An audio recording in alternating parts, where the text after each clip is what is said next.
امریکہ ایران پر مسلسل 10ویں روز بھی امریکہ کی جانب سے یہ لغار جاری ہے۔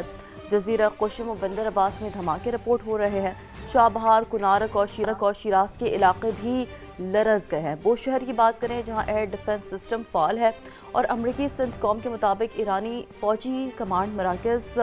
میزائل اور ڈرون لانچ کرنے والی جگہوں اور جو فضائی دفاعی تنصیبات ہیں اسے باقاعدہ طور پر نشانہ بنایا بالکل ایسے ہی، اور دعویٰ کیا گیا کہ آبِ ہرمز میں تجارتی جہازوں کی آمد و رفت جاری ہے۔ مئی سے اب تک تقریباً 900 تجارتی جہازوں کو محفوظ راستہ دیا گیا اور اسی طرح 45 کروڑ بیرل تیل کی منتقلی میں مدد فراہم کی، جبکہ ایران کا آبِ ہرمز مسلسل بند ہونے کا دعویٰ۔ اور پاسداران انقلاب کی جانب سے کہا گیا کہ بین الاقوامی سمندری گزرگاہ سے جانے والے 2 آئل ٹینکرز میں دھماکوں کے بعد آگ لگ گئی جو ممکنہ طور پر بارودی سرنگیں والے راستے سے گزر رہے تھے۔ پھر اس کے ساتھ ساتھ آپ کو یہ بھی بتائیں کہ مشرق وسطیٰ میں امریکی تنصیبات پر ایران کے حملوں کا سلسلہ بھی جاری ہے اور زمین سے زمین تک مار کرنے والے میزائلوں کا استعمال کیا گیا۔ کویت میں رفجان ایئر بیس پر حملہ کر کے امریکی میزائل سسٹم تباہ کر دیا گیا اور السلام ایئر بیس میں MQ-9 ڈرون ہینگر ٹارگٹ۔ پھر اس طرح بحرین میں امریکی پیٹریاٹ دفاعی نظام کو بھی نشانے پر رکھ لیا گیا اور اس کے ساتھ ساتھ امریکی ریڈار اور ایئر ڈیفنس سسٹم تباہ کرنے کا دعویٰ بھی کیا گیا ہے۔ تو دونوں سائڈ سے جو ہے نا وہ کشیدگی برقرار ہے، دونوں سائڈز پہ جو ہے نا وہ بہت سارے ویریبلز انکلوڈ ہے، سچویشن بہت ہی زیادہ فلوڈ ہے اور اگر ہم یہ کہیں کہ بہت کمپلیکس ہے تو یہ بھی غلط نہیں ہوگا، ظاہر ہے۔ اور پھر دیکھیں نا ہم سچویشن کو تھوڑا صرف بھی اگر انالائز کریں کہ ایران پر تباہ کن حملے صدر ٹرمپ کی ہدایت تک جاری رہیں گے۔ تہران تعاون کرے یا نہ کرے آبِ ہرمز سے تیل اور گیس کی ترسیل نہیں رکے گی۔ اب یہ جو امپورٹنٹ بیان ہے وہ کس کی جانب سے دیا جا رہا ہے؟ امریکی وزیر توانائی کی جانب سے، جنہوں نے ایک انٹرویو دیا اور اس میں انہوں نے کہا ہے کہ صدر ٹرمپ تنازع کا پرامن حل چاہتے ہیں لیکن ایران مذاکرات کے لیے تیار ہو تو جنگ ختم ہو سکتی ہے۔ فاکس نیوز کے مطابق واشنگٹن میں ایران کے خلاف ممکنہ بڑے آپشنز اور آپریشن پر غور جاری ہے اور جنگ میں جو توسیع کا فیصلہ ہوا تو اسرائیل کی شمولیت کا امکان ہے۔ حملے پہلے سے زیادہ شدید ہوں گے۔ مشرق وسطیٰ میں مزید فوجی طیاروں کی تعیناتی سے متعلق حتمی فیصلہ صدر ٹرمپ کریں گے۔ یعنی کہ سچویشن آپ کو ابھی تک نظر آ رہی ہے کہ امریکی وزیر توانائی کی جانب سے یہ کچھ کہا جا رہا ہے۔ ابھی تو جو بادی نظر میں جو جس طرح کے بیانات سامنے آ رہے ہیں، جو اسٹیٹمنٹس ہم دیکھ رہے ہیں اور جس صورتحال ہم دیکھ رہے ہیں، کچھ بھی کہنا، کچھ بھی انالائز کرنا قبل از وقت ہوگا، لیکن ایک چیز تو خیر طے ہے کہ خدا نہ خواستہ اول تو یہ بات ہے کہ خطہ افورڈ نہیں کر سکتا دوبارہ اس طرح کی سچویشن جس سے ہم آلریڈی گزر چکے ہیں، کیونکہ ہم نے دیکھا کہ اس وقت مجموعی طور پر ایک سپلائی چین، ایک گلوبل چین، ملکی حالات کیا رہے، انفلیشن کیا رہا۔ تو امید تو یہی ہے، دعا کو بھی یہی کہ دونوں فریق اس حوالے سے جو ہے وہ جلد راضی ہو جائیں۔ اور جی، امریکی فوج نے اردن میں ہلاک 2 فوجی کی جو شناخت ہے وہ بھی ظاہر کر دی ہے۔ آپ لوگوں کو کوئکلی بتاتے ہیں کہ اس حوالے سے کیا ہمارے پاس اطلاعات ہے۔ 25 سال کا فرسٹ لیفٹیننٹ ٹائلر جیمز ہے اور 19 سال کی ایزابیلا گونزالیس شامل ہے۔ رواں ماہ کی اگر بات کریں تو ایران جنگ میں 100 امریکی فوجی زخمی ہوئے اور 96% نے دوبارہ ڈیوٹی جوائن کر لی ہے۔ یعنی کہ یہ ایک بیسکلی ملٹری انگیجمنٹ کے حوالے سے کچھ اسٹیٹس جو سامنے آئے ہیں اور آئی تھنک کہ یہ اٹس ویری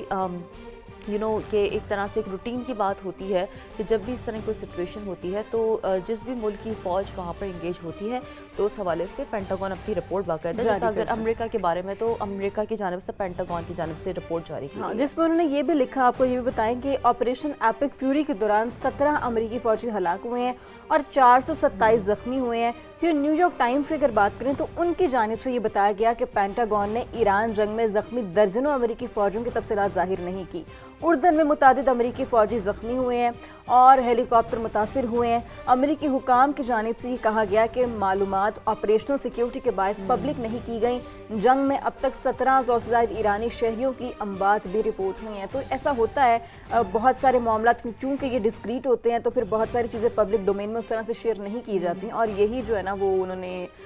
موقف بھی ان کا سامنے آیا اس طرح سے امریکہ کا کہ ہم نے سیکیورٹی وجوہات کی بنیاد پر جو ہے نا بہت ساری چیزیں پبلک نہیں کی، لیکن جو ابتدائی طور پر رپورٹ سامنے آئی ہے وہ یہی ہے جو ہم نے آپ سے شیئر کی ہے پینٹاگون کی بھی اور ان کی پکچرز بھی ہیں اور جو لڑکی جس کا ذکر ہو رہا ہے اور وہ جو 25 سال کا لڑکا ہے اس کا ذکر ہو رہا ہے تو ظاہر سی بات ہے کہ ہم دیکھتے ہیں کہ اس طرح پھر جو انسائٹس ہیں وہ بھی سامنے آتی ہیں۔ اب جی، کسی بھی طرح امریکہ اور ایران کے درمیان ایک بار پھر جنگ رکوانے کے لیے